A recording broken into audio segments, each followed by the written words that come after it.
God, I thank you for the men and women in this room. I thank you for our staff members who pulled this off and planned it and give us an opportunity, and I'm so grateful for them. I thank you for the teaching. I thank you for your word. I thank you for giving us light and giving us truth in a world that's so dark. And Lord, I pray that this would be like a fresh breath of fresh air, and it would be something that maybe somebody could use and be able to apply it inside of their corporation, their company, and whoever it is they're teaching. In Jesus' name we pray. Amen. Amen. Are we ready, Pastor Jonathan? Just start when I want to. All right. Today we're going to talk about ethics, and I've titled today's talk, Dispelling the Darkness. Now, for those I don't know, let me tell you a little bit about who I am. I am a husband, I'm a dad, I'm a pastor, I'm a teacher. I've taught in the school systems, like in the organizational behavior and things of that nature. I've also done some consulting. Back in the day, I used to consult for businesses and nonprofits. I also have been a business owner myself, and I am a certified leadership coach. And what I have learned is from the church to the school to the business, one of the things that we constantly have to make decisions about is what is the right thing. And it's not always clear. I mean, it's very clear, like, do I steal this piece of bubble gum or do I not steal it? Well, that's pretty clear, but how many of you know that life don't always come at you like that? There's a whole lot of grays, and there's a whole lot of shades, and there's a whole lot of things. And one of the things that we have a tendency to do if we're not careful is we'll compartmentalize our life. And I see this all the time as a pastor, where people will be real religious at church and they're very God-oriented at church on Sunday, but then it's like whenever they hit Monday morning, it's like, this is the business me, this is a different me, this is a different thing. And I don't think that has to be. I think that really who you are should permeate through your church attendance and your church, your worship and your serving at church, but it should also be there in your business, and it should also be there in your home, and it should also be there in every corner of your life. Who you are is who you are.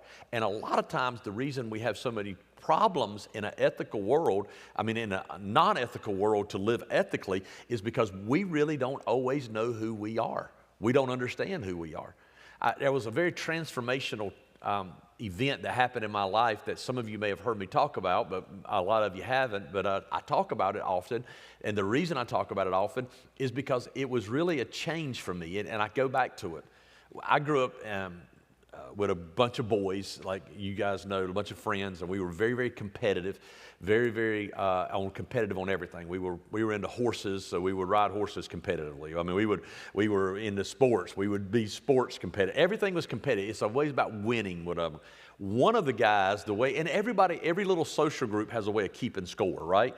And one of the guys in our little group, the way he kept score was he just felt like every woman, he thought he was God's gift to women. Y'all know, right? Y'all know the type. Don't look at him, just nod at him. You know what I'm talking about, right? He thought he was God's gift to women, and he was the kind of guy you would not let your girlfriend stay near, right? Because he would do everything he could to make her his girlfriend. Well, his girlfriend, for whatever reason, took a liking to Big Daddy Dale right here, for whatever reason. She liked me. And she took time to write herself a letter telling me that she liked me and that she wanted to be with me. And if I would give her the nod, she would leave him to be with me. Well, my buddies all knew I got the letter, except for the guy who it was his girlfriend. He didn't know it, obviously, but all my buddies knew that I got the letter, and they were so tired of him stealing their girlfriends. They were so tired of the way he was.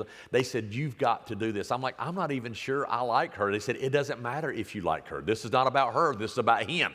You've got to go. You've got to take her. You got to do this thing for the whole team." And so everybody's talking about it, and we were talking at my house, and my dad has always been really close with my friends, and he and my mom both. I would come home and my friends would be at my house hanging out with my mom and dad. It was just a kind of an odd deal, but he was a part of the discussion. He didn't say a word. He was just sitting there smiling, and all my friends were like, "You got to do this, Dale. You got to do this. You got to show him who the boss is. You got to do whatever." Well, they all left, and I was sitting there, and my daddy came to me. He said, "Boy, that makes your head big, don't it? Thinking that girl likes you." And I said, "Yeah." He said, "What you going to do?" I said, "I don't know." He said, "You could do it. I didn't want you to do it." I said, "I know." I said, "I don't know what I'm going to do." And here's what he said. I'll never forget it. This changed my life. He said, "Well, I ain't going to tell you what to do. That's between you and the Lord and her and everything else. But I am going to tell you this. Be careful what you do. Because what you're getting ready to do is you're getting ready to decide what kind of person you are. And here's what he said.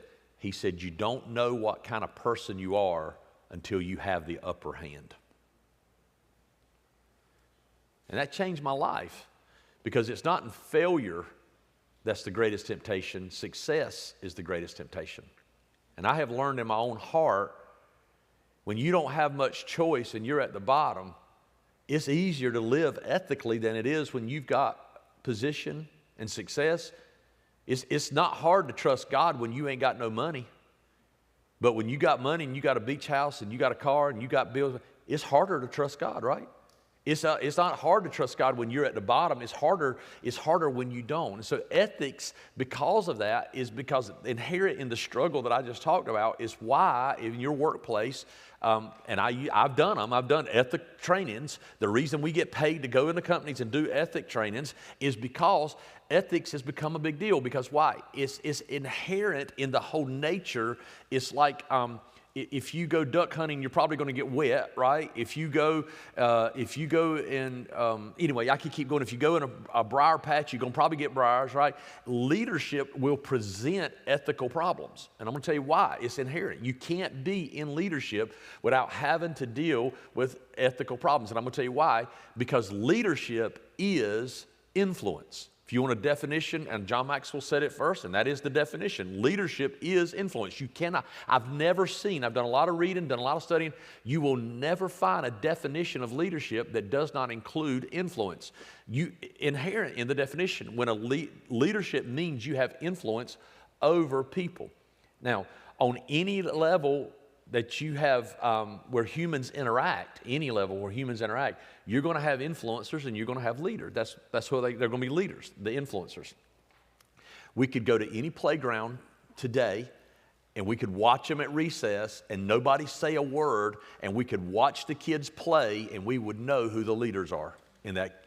Now, let me tell you what I've also learned, and this is why we're going to get in ethics. That leader on the playground who is the leader, we don't even have to say a word. We can just watch them. Don't even have to listen to their conversations. You could watch their body language, and we can tell who the influencers are. Now, this is what I've also learned. A lot of times that leader on the playground is not who the teacher would wish to be the leader, right? That's not who they want to be the leader, but it's the leader nevertheless. You know how you tell who the leader is? Well, let me tell you how you tell who the leader is. The old Chinese proverb, it says, he who thinks he is leading but no one is following is just taking a walk. That's how you know if you're leading. How do you know if you're leading? Well, look over your shoulder. Is anybody following? You can have the title of leader. You can be paid as a leader. But if you look over your shoulder and there's nobody you have influence over, there's nobody who is interested in your opinion, there's nobody who you can get them to do something that they normally would not do on their own, good or bad, then you're not leading. You're just taking a walk. Leadership is influence. That's what it is. And that is it's not a title, and that's huge for employers I want to talk to right now that might be listening or watching this or in this room. Don't just promote somebody because they've got a good skill. Promote somebody, if you're going to put them in management, who has influence. I'll never forget when I was in Bible college, or I was in college at Campbell University, and at Campbell University there was a young girl who meant very well, but she raised her hand in one of the classes we were in, and she asked the teacher, and I'll never forget, he liked to come unglued. She said, I don't know what's wrong with my church. She said, I just got promoted to youth pastor, and here's what she said. She said, I tell people what to do, but nobody listens. And he just went off on her and said, you think that because you got a title that people are going to listen to you? Let me tell you something. I know people, and this is what he didn't say, I'm saying this. I know business owners who pay people big money and can't even get them to do what they tell them to do. And it's because why? People, at the end of the day, everybody's a volunteer. That's why people are interested in pastors and things, because why? Everybody's a volunteer, and people follow you because they want to, not because they have to. So leadership at the end of the day is influence. All through history, Napoleon, his adversary, the Duke of Wellington, said his presence, Napoleon's presence on a battlefield was worth 40,000 soldiers. Just by him being there. Why? Because Napoleon was a leader. He had influence. Influence impacts people. Now, here's where it comes down to. Because here's the deal. Leadership, by its very definition, is influence. That means you have the power to influence people. And that's where the problem begins. because there's a certain amount of power that comes with a leader if you have the gift of leadership, even if you don't have the title. And because of that, that means you, again, I want to just remind you, because I want you to put this together, that means you have influence. And because you have influence, now that also means you have something to steward, and you have to be careful. Because now you have power over people, and people will follow you. And isn't it dumb when you see an athlete who he's like, I'm not responsible for your kids, and I'm not, no, yes you are. When you have influence over people, you are responsible for that influence over people. I'll tell you the first time I realized this, when I was in high school, I was not a pastor. Let me just leave it there, okay? You got it, right? And I was in high school, and I had been voted the president of our electronics class. Let me tell you what that means. That means that I organized parties. That's all it meant. That's everything I meant. And I gave that electronics teacher, heck, man, I was annoying to him. I know I aggravated him to death. And he pulled me off to the side one day, and I was about a senior in high school, maybe a junior, but I think I was a senior in high school. He pulled me to the side. He said, Dale, let me tell you something about you. You're a leader. But let me tell you something else you don't know about you. If you don't change, you're going to lead people to jail, and you'll be sitting with them. And that's when I learned what he's talking about. Leadership is influence, and what you do with that influence is good or bad. It's ethical or not ethical. And because of that, we have to talk about ethics, because we have to zero in on it. As your power, and this is what I know, if you're in this room, you took time out of your day to come learn about leadership, and we went around the room in here, and everybody was like, you're never too old to learn, and da-da-da-da-da. If you're taking time to watch this video, then that says you're going to invest. Let me tell you what I know about people who come to things like this and watch things like this. And this is nothing about me. It's about you. People who come to things like this and learn things like that, you're going to be promoted. I just know that, because people who want to learn, and people you got to motivate them. Come on, you need to learn, you need to read something. They're probably going nowhere. But the people who want to learn and want to do something, you're going to get promoted. And when that happens, your business is going to grow. You're going to get an advancement. You're going to whatever. And when that happens, you're going to get more responsibility, but you're going to also get more authority. And when that happens, as power increases, so does your responsibility increase, but also so does your temptation to abuse the power you've been given increase. So Nash says, the greater a leader's power, the greater the potential for abuse.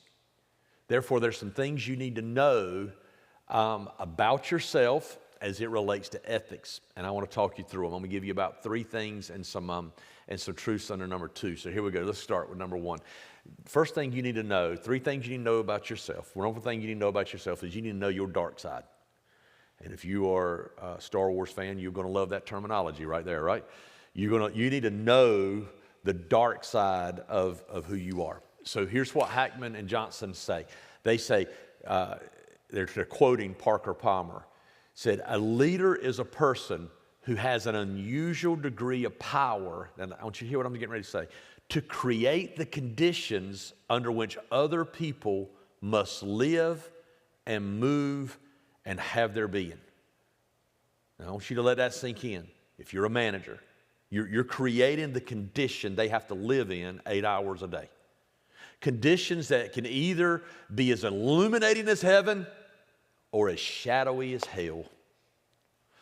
A leader must take special responsibility for what's going on inside. Say inside.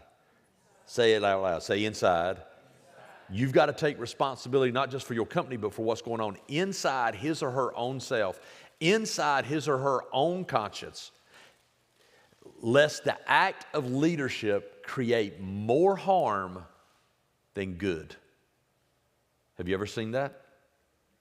Where somebody who's promoted and they actually didn't take inventory of what's going on inside of themselves, and they actually made people's lives a living hell, and they made it worse than it was before. Listen, I want you to know this. Inside of you there are shadows. You have the potential, and I know you don't like to think of yourself this way, and I don't like to think of myself this way, but we're all grown in here. Come on, right? We have the potential for a dark side. We do, every single one of us, and we want to think that all of us are motivated by the common good, and you might be, because maybe it's years of maturity and maybe it's Christ has worked in your heart. But let me just tell you, without that, you're not motivated for the common good. None of us are. We're not. That don't, and I want to say this. I'm not trying to say anybody here's evil. That don't make you an evil person. It just makes you a person. What I'm talking about, it don't make you bad or different or whatever else. It makes you just normal. And that's why self-leadership is so important. Everybody wants to talk about how to lead others, but I'm going to tell you the hardest person, I've led a lot of people in my lifetime, thousands of people, but I'm going to tell you the hardest person I've ever led in my life is Sauls. He is the hard-headedest person I've ever met in my life. Self-leadership is the hardest person to lead. You've got to start there, because here's what I know about you, and I'm going to offend some of you, and I don't mean to offend you, but you just need somebody to tell you, and because I love you, I'm going to tell you the truth, and I'm not pointing my finger at you. I've got three pointing back at me when I say this. I'm going to know something about you, but it's also true about me. You are basically a selfish person, and so am I. It's just, and you've got to know that about yourself, because if we're going to approach ethics, you just need to know you've got the potential. And I think, not me, I couldn't be that way. We're going to have to become self-aware, man. It's human nature, and it's been with you ever since you were little. Let me give you an example. I'm going to illustrate it. If we all stood up here and would say, let's take a group picture for all those that are in class today. And then they take the picture, and then we say, is this good enough to post on social media? Let me tell you what you're going to do. You're going to look at everybody in this picture, and you're going to find yourself. And if everybody else looks good, but you got your hair ain't right and you got spinach hanging out your teeth, you're going to say that's a bad picture, right? But if you're looking good, you don't care. Everybody else's hair could be bad, and they could have spinach out of their teeth, and you don't care, because why? You look good, you're going to say it looks fine, right? This is the way when you were little, if you had 2 cookies on a plate and your sister was there, and one of them's crumbly and small and one of them's nice, big, and round, and she ain't looking, which one you going for? You know. Right? You've been like this. If I remember as a child, we had a little bit of Coca-Cola, and we poured it in glasses, me and my cousin, and we would pour them trying to make them even. And if I thought one of them was just a little bit higher than it, guess which one I got? Same one you would have got, right? It's just the way we're natured. A baby, do I even have to tell you, right? A baby is the most self-centered person in the world. I got a 2.5-year-old grandson, and he'll say, this is my favorite. I'll say, that's my favorite too. He said, it can't be your favorite. It's my favorite, right? Because why? Everything revolves around him. This is the thing. Babies, when they come home from the hospital, they don't care you need sleep. There ain't no baby in the world that says, you know what, mama's hungry. Mama's tired. She needs a rest. They don't care. They'll scream their head off till you get out of bed to go prioritize their needs above your needs. Why? Because we're born basically selfish. You have to teach your kids to share, say yes ma'am, no ma'am, thank you, and please. You don't have to teach them to throw temper tantrums, not share, and crack somebody upside the head if they steal their truck, right? Their little toy truck. It's just human nature. You need to know this about yourself. We're basically selfish people. And the reason I'm teaching that, I don't mean to offend you, I just want you to be aware. We have to be extremely careful, because as mature as you think you are, and it may not be cookies, and it may not be Coca-Cola in a glass, and it may not be a toy truck anymore. It might be a big business deal. It might be the toys may be more now. But you need to be aware there's something inside of you that wants to look out for you. And that can create, and it don't make you an evil person, it just makes you a person, but you need to be aware of that about yourself. Who's understanding? Give me a thumbs up. Does that make sense if you understand what I'm saying? So what does that mean? That means you need to set up accountability structures that protect you against you. You need to have checks and balances, because absolute power corrupts absolutely. And if you, even as a small business owner, as a sole proprietor, and I am a small business owner, a sole proprietor, you need to have checks and balances set up in your life to keep you from running your life amok. Because listen, I'm going to say this as we go, there's something bigger than winning at business. Now, I know we're not in church, but can I get amen on that, right? There's something bigger than winning at business. Let me tell you the second thing. Not only do you need to know your dark side, you also need to know the darkness, where the darkness dwells. There's some places that darkness tends to dwell. My wife is here, and my wife hates spiders boy, she hates a spider. She is scared to death of a spider. She steers clear of spiders. And because she is so scared of them, she knows their natural habitat. Like, I'll get ready to pick something up. She said, I ain't going. Why? She'll say, because spiders are going to be in there, right? Because she's petrified of a spider. She thinks about where a spider wants to be and where they live. Now, sometimes she has to go where no spider-fearing person has ever gone before. She has to become courageous and get excited, whatever, and go into that flower bed and turn that thing over, and she has to do it. But when she does it, her head is on a swivel. But I'm telling you, she is very aware. She's very on guard. She's very paying attention. Now, I don't necessarily do that. She does, because why? She's very aware. She don't want to get bit. Here's what I'm going to say to you. You need to do the same thing when it comes to your influence. There are dark places that spiders, if you will, live when it comes to ethics. There are places, and you need to know the natural habitats, and you need to know where it is. And so you need to be aware whenever you're making a decision, whenever you're going into a negotiation, whenever you're going into when you're doing an acquisition or whatever, you're merging with a company, you need to know when you're stepping into it that you're getting into ethically dangerous territory. Whenever you're firing an employee, when you've got something going on, you need to be aware I need to be heightened because there may be spiders lurking here. This is a dark place. Are y'all tracking with me? I'm going to give you some examples. There's a lot of them, but I'm going to give you some examples because I know I'm trying to take an abstract thing and make it truthful. Make it relevant to you. So I want you to get it. So let me give you some examples of where darkness lives in, and I've adapted this from Hackman and Johnson's writing. And also from Johnson's writing itself. Here's one place it lives. It lives in the shadow of power. And I know when I talk about power, people get nervous. Everybody gets nervous whenever I start talking about power because nobody wants to see themselves as powerful. And I don't know, it just feels like somebody has power over you. But let's just get over that. You understand, bosses, leaders, CEOs, salesmen, anybody who has influence, they have a power that certainly comes, it's a natural power. What I want you to understand is anywhere power lives, there's a corrosive effect to power. And you need to be aware of that. And we've watched good people, and you know what I'm getting ready to say is true. We've all seen good people, moral people, just good, solid, good people. And all of a sudden they get some promotion, they get some windfall of cash, or they get something, ever how you define power, they get some influence somewhere. And we've watched those good people sometimes just absolutely get destroyed by it. And I'll resist the urge to start calling names, but y'all probably know some that are public. We've all seen it. We've all seen it in our private life and the public life. But even still, you say, well, then stay away from power. You can't, because here's the deal. Leadership can't exist without some power. It is influence. You can't be a leader. You can't be a boss. You can't be a CEO. You can't be a business owner. You can't be a pastor without some power that is there. So what you need to be aware of, whenever your power increases, then you are getting into a place that spiders could live. Y'all understanding? You're getting into a place where it can, as your business grows. And let me give you a side note here, and I'm going to move on. You need to be careful, and I've been doing this for a long time, 30-some years, and you need to be careful. Careful is not the right word. You need to be intentional. That's a better word. Use the word intentional if you're taking notes. You need to be intentional about how much power you keep and how much power you give away. You need to be intentional about that.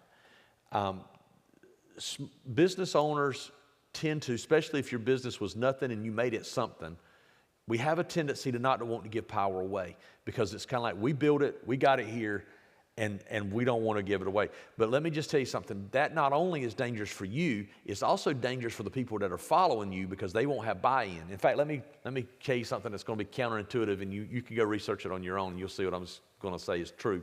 Research shows that when there's a great power difference, like the leader has all the power and the people here don't have power, that the followers are more apt to sabotage the leader than if the leader had gave their power away. Now, I know that's counterintuitive because your temptation is I need to keep all the power because I'm scared somebody's going to take something from me.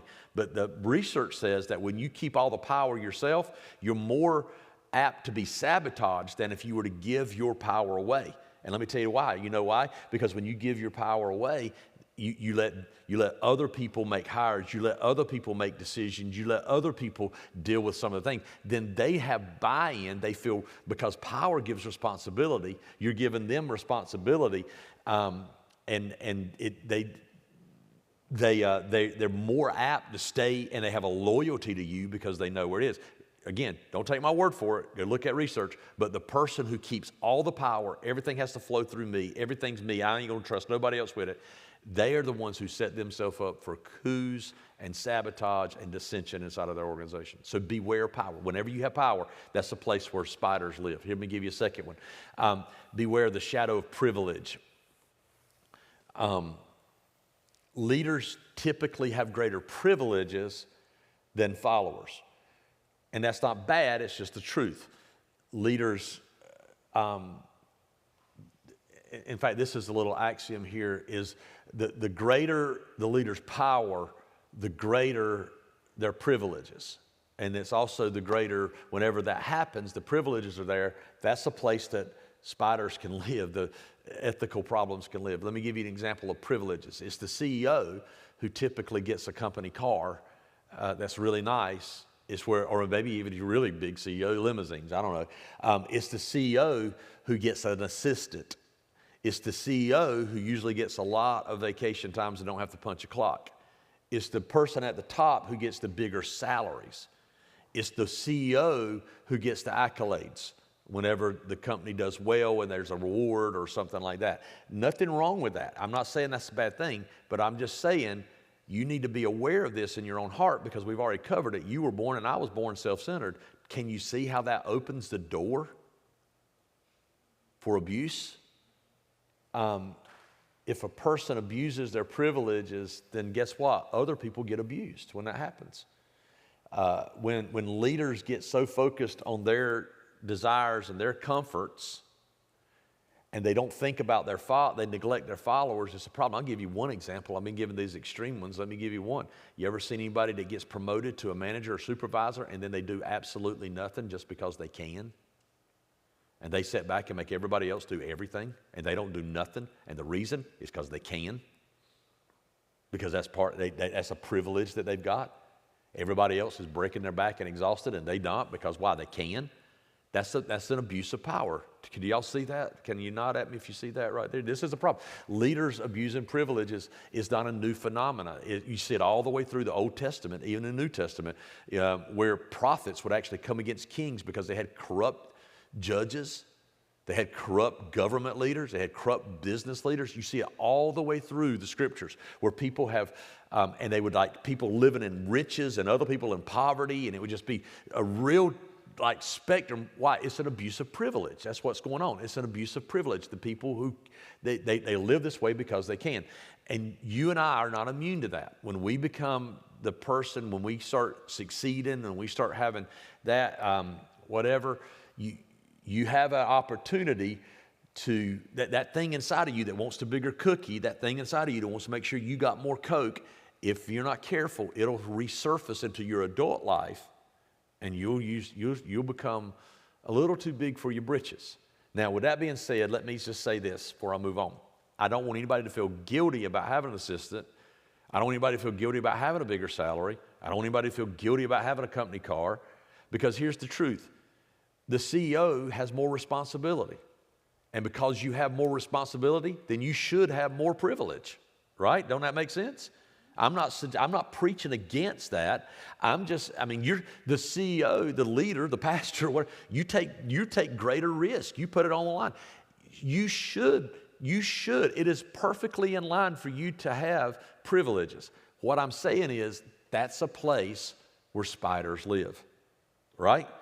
Just like a leader has to have power to thrive, they also have to have privilege. It's okay. You just need to beware of your sense of entitlement, because here's the deal. When you get this sense, I got to move on. I'm spending too much time here.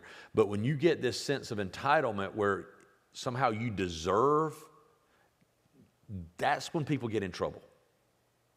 That's when you get in trouble. Okay? Let me give you another one. Here we go. Beware of the shadow of deceit. Here's where that comes from. Leadership has access to more information. When you're a leader, you typically are going to know things that nobody, like right now in your company, you know the books, but yet not everybody in the employees do. You know what everybody makes, not everybody else does. You know what's coming out. You know when your company's being sold, even when your employees don't know. You know when you're buying an acquisition and there's a merger, even though when your employees don't. And if you're not, because you know why you know? Because you're the leader and you're participating, even if you're not the CEO, you're on the executive team or the upper management or whatever, you're able to be a part of decision-making processes. And the problem with that, when you have information, it can foster deceit. Here's what Johnson said. He said, and he was quoting a book called The Lion Moral Choice of Public and Private Life. And Cecilia Bach, she defines the messages designed to, she defines lies as messages designed to make other people believe what we ourselves don't believe. So when you find yourself trying to lead everybody astray and make them believe something that you know is not true, you say, well, I didn't technically lie. I just didn't tell them. Well, you're not forthcoming. You're still being dishonest. Do you see the ethical problem of that? You've got to beware.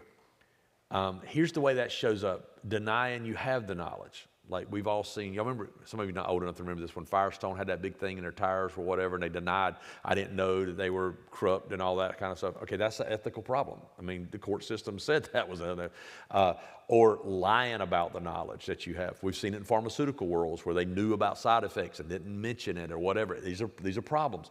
When you withhold knowledge, you knew it, but you didn't do it.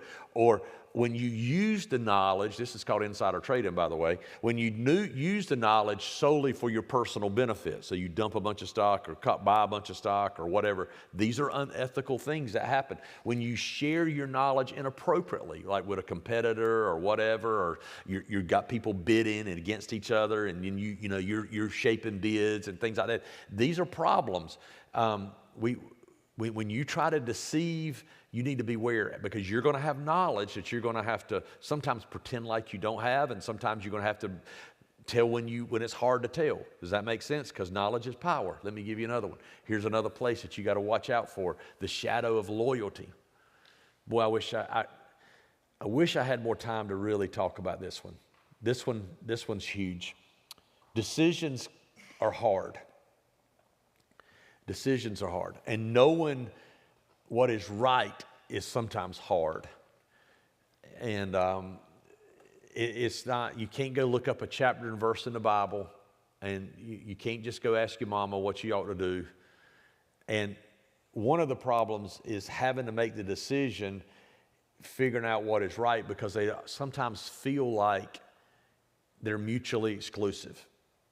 Like you feel like, well, what's right for the organization is not the same thing that's right for the employees, and the right thing for the employees is not the right thing for the customers, and the customer, it's like, and sometimes you find yourself in a conundrum of, like, who am I loyal to? Am I loyal to my stakeholders? Am I loyal to the organization?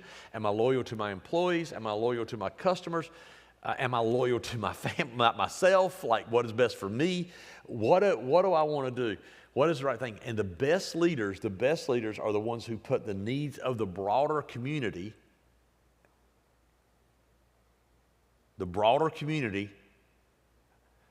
above their own self-interest and above anything else. Sometimes that means the broader community of those that are in our locale, our zip code. But sometimes that broader community might be the organization and not necessarily the zip code. But I've seen companies take it on the chin because it's better for, like during a hurricane or whatever else. And they step up because why? It's better for the community to sacrifice. The best leaders are those who make the decision in a way that's going to be the most good for the most amount of people, even if it hurts me to do it. And a misplaced loyalty, there's two problems: a misplaced loyalty and a broken loyalty. Let me explain the two of those. A misplaced loyalty, A misplaced loyalty is when you make a bad judgment about what's most important. I'll give you an example. When a doctor decides that the profits of the hospital is most important over the patient's well-being. And we've seen that, right? That's unethical. That's a misplaced loyalty. He has put a loyalty for the corporation over the person. That's a problem. All right, a broken loyalty, well, you know what that one is. That's when someone stabs you in the back. That's the Judas to Jesus, right? Judas Iscariot. That's the person who betrays you. All right, that's a misplaced, that's a broken loyalty. Both of those are toxic. I want to say when you feel torn between two loyalties, you need to be aware that's a place that spiders live. That's a place that you could get into trouble. All right, there's a bunch of others, but does this make sense to you when I talk about it? Beware of where you have the possibility more apt to be unethical. Does that make sense to you? I'm going to give you one more here, and I want you to know when we talk about this. 3 things you need to know. You need to know, number 1, you need to know your dark side. Number 2, you need to know where darkness dwells. You need to know where the spiders live. Like, you need to be aware. So when you get there, wouldn't it be nice if, like in haunted houses, haunted movies, when the music changes and you know they're in trouble, right?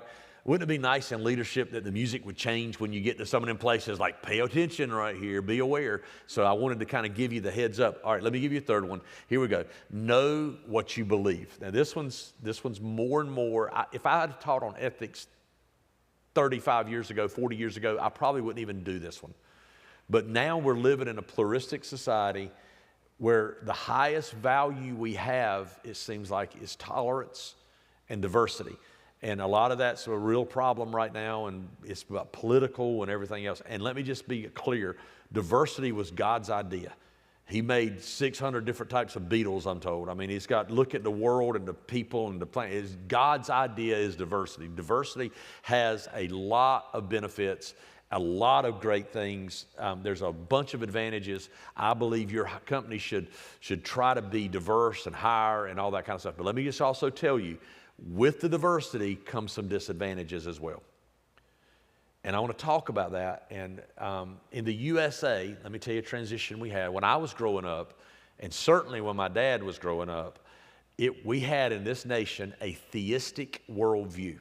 Theo means God, and istic means a supreme being. We believed, and more specifically in America, in the USA, not only do we have a theistic worldview, because that could be like a Buddhist or whatever, all these different religions, anywhere they believe there's one God, one supreme being. In America, we had a Judeo-Christian worldview. So we didn't just have a theistic worldview, we had like a Christian value worldview. Now, I am not telling you that everybody believed in God. I'm not even telling you that everybody lived the Christian way. But I'm telling you that the value system our courts judge by, the value system our companies ran by, everybody ran by this Judeo-Christian. It was like a baseline for our society. And these values included things like honesty. It was just like, you need to be honest. We had values like integrity. We had values like strong work ethics. We had values like you don't cheat on your spouse. And that was a day you'd get fired if you cheated with an employee, like a boss. If it became known you were having an affair with somebody at work, you got fired. That was actually a day. I know that's hard for people today to believe that, but that was the truth back in the day. But there was values like loyalty and values like faithfulness and values like stickability and commitment. And these are all like baseline. Even our nation was formed on them. It was like, and I know sometimes people want to go through the forefathers and say, well, they didn't live it and they weren't Christians. Well, whether they lived it or not, you read their documents, read their writings. This was the baseline of our nation, and how we set it up is on Judeo-Christian theistic worldview. And it was the common standard that the court system judged by, the companies judged by. But have you noticed that day is gone? It ain't here no more. I wish it was. I was sitting with a girl, and this has been 20-some years ago now. I was sitting with a girl in my office in Virginia who grew up in the suburbs of Virginia and just in the school system. And she was wanting me to tell her the Christmas story because she was confused by it, because she didn't know how Jesus was born. And just a girl who grew up in a rural community in Virginia. Eastern Virginia. She didn't know the story of Jesus, and she didn't know what happened. I mean, I didn't know anybody didn't know that in America, but she didn't know any of that. She was trying to figure it out. But then she had a decision to make about something. I can't remember what it was exactly, the decision. But I'll never forget, she said to me, I started explaining, it was a real, like, clear biblical response. It was, it was like something like, do I have an affair with this married man or something? I don't know if it was that, but it was something like really just clear.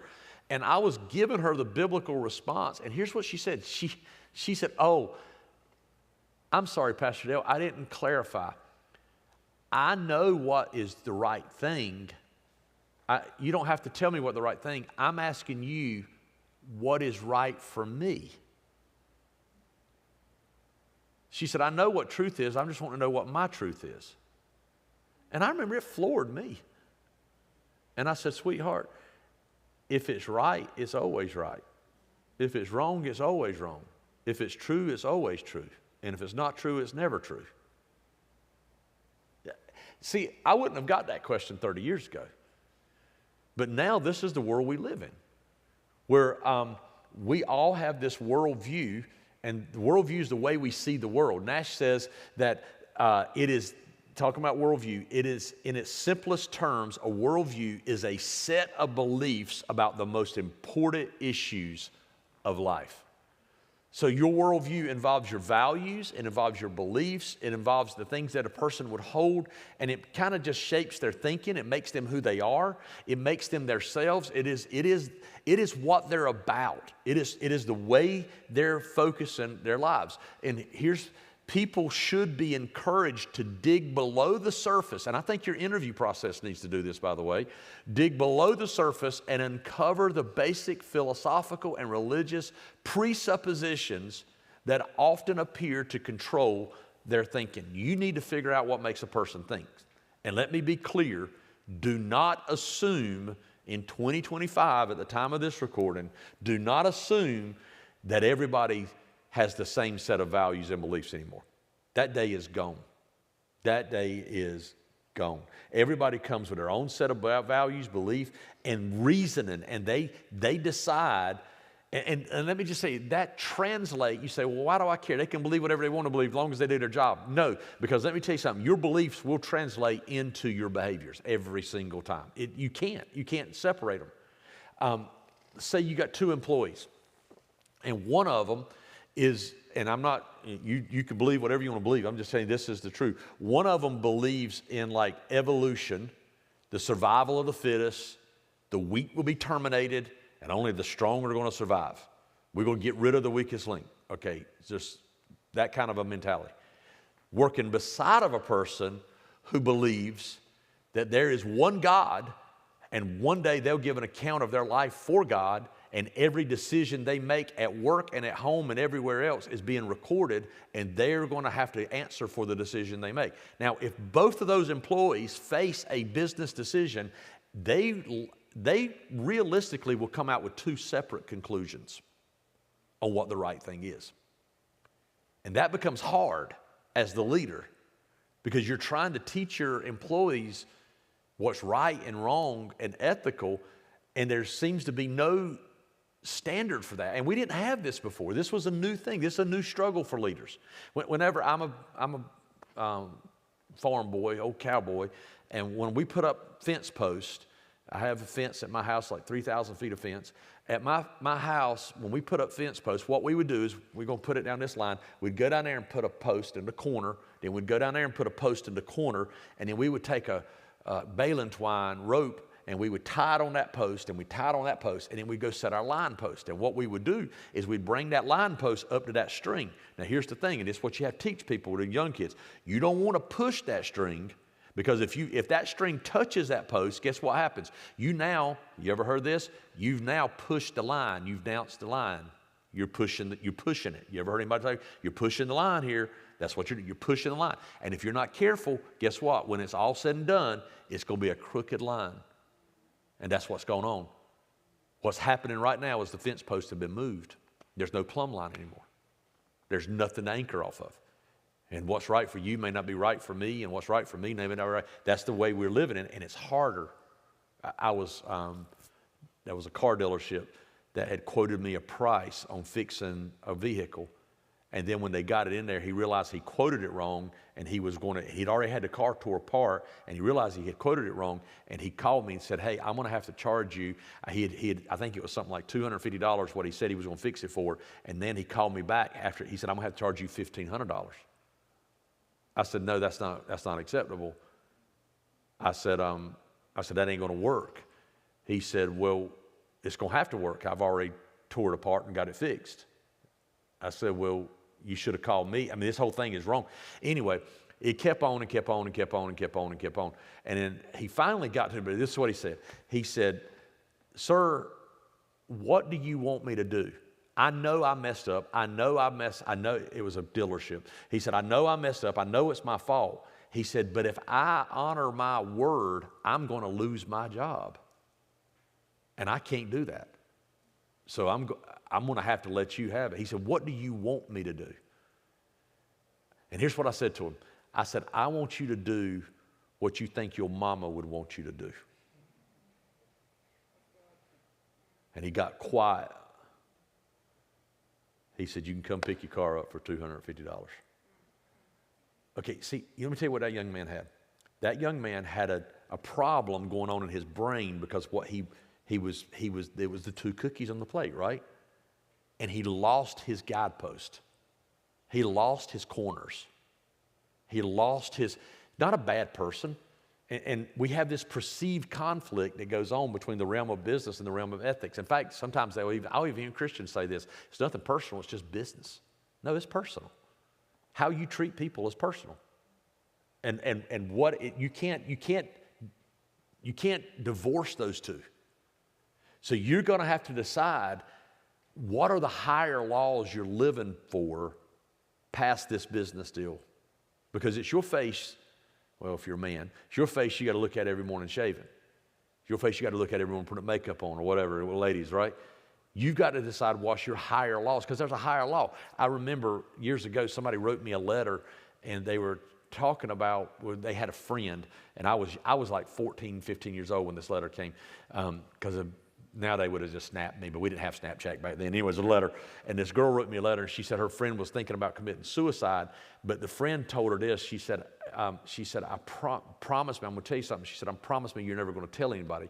And the girl said, I won't tell you. You can trust me. And then the girl told her, said, I'm thinking about committing suicide. So this girl wrote me a letter and said, my friend's thinking about committing suicide, but yet I gave him my word that I would not tell anybody. What do I do? And I felt like Dear Abby, like answering the question. I didn't know. I was 14 years old. So I took it to my dad. I said, what do I tell her? I mean, she don't want to lie, but yet this girl's life's on the line. What do you do? He said, imagine, this was the illustration Daddy told me.